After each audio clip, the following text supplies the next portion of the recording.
ഇന്നേ നല്ല ചാള കിട്ടിയിട്ടാ കറി വെക്കാനായിട്ട്. അപ്പൊ ഞാൻ മീൻ മേടിക്കുന്നതിനെക്കാട്ടും മുൻപ് തന്നെ കുറച്ച് മുതിര അടപ്പത്തിട്ടുണ്ടായിരുന്നു കേട്ടാ. അപ്പൊ അത് വെന്തു.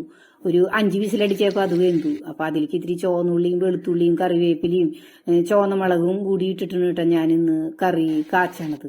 പിന്നെ മീൻ ആവശ്യമായ നാളികേരവും ഞാൻ ചെരുകി വെച്ചു കേട്ടാ. അപ്പൊ ഈ നാളികേരത്തിന്റെ ഒപ്പം തന്നെ മുളക് പൊടിയും മഞ്ഞപ്പൊടിയും മല്ലിപ്പൊടിയും ഒക്കെ ഇട്ടിട്ട് ഞാൻ കൂട്ടി അരയ്ക്കും കേട്ടാ. ചില ദിവസം എനിക്ക് അങ്ങനെ അരയ്ക്കാൻ തോന്നും. അപ്പൊ ഞാന് അങ്ങനെ അരയ്ക്കും. പിന്നെ ഇതിന്റെ അളവൊന്നും ഞാൻ പറയണില്ല കേട്ടാ. പിന്നെ ഓരോരുത്തർക്കും ഓരോതായ അളവുകൾ ഉണ്ടാവുമല്ലോ. പിന്നെ മാങ്ങയുള്ള കാരണം മാങ്ങ ഇട്ടു, ഇഞ്ചിയും പച്ചമുളകും വേപ്പിലയും സബോളയും എല്ലാം ഇട്ടു ഞാൻ മീനില്.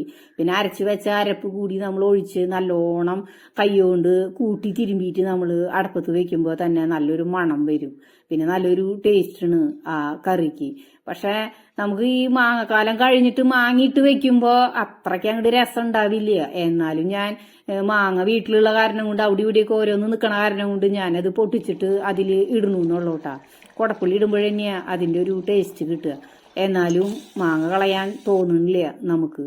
പിന്നെ ചീഞ്ചിട്ട് അടപ്പത്ത് വെച്ച് അതിൽ ഇത്തിരി ചുവന്നുള്ളി അരിഞ്ഞത് നമ്മൾ വെളിച്ചെണ്ണ ഒഴിച്ചിട്ട് വാട്ടി അതിൽ കുറച്ച് കറിവേപ്പില ഇട്ടൂട്ടാ. പിന്നെ ഞാൻ കുറച്ച് ചുവന്ന മുളക് ഇടൂട്ടാ കാച്ചണ നേരത്ത്. എല്ലാവരും അത് ചെയ്യുമെന്ന് അറിയില്ല, ഞാൻ ചെയ്യൂട്ടാ. അത് എന്റെ ഒരു താല്പര്യം.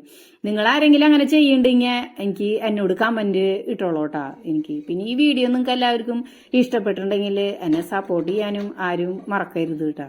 അപ്പൊ ഇന്നത്തെ വീഡിയോ ഇത്രയേ ഉള്ളൂ കേട്ടാ. നല്ല മീൻകറിയും മുതിര കൂട്ടാനാണ് ഇന്ന്. അപ്പൊ എല്ലാവർക്കും ഇന്ന് ഈ കറി ഇഷ്ടപ്പെടുമെന്ന് ഞാൻ വിചാരിക്കുന്നു കേട്ടാ.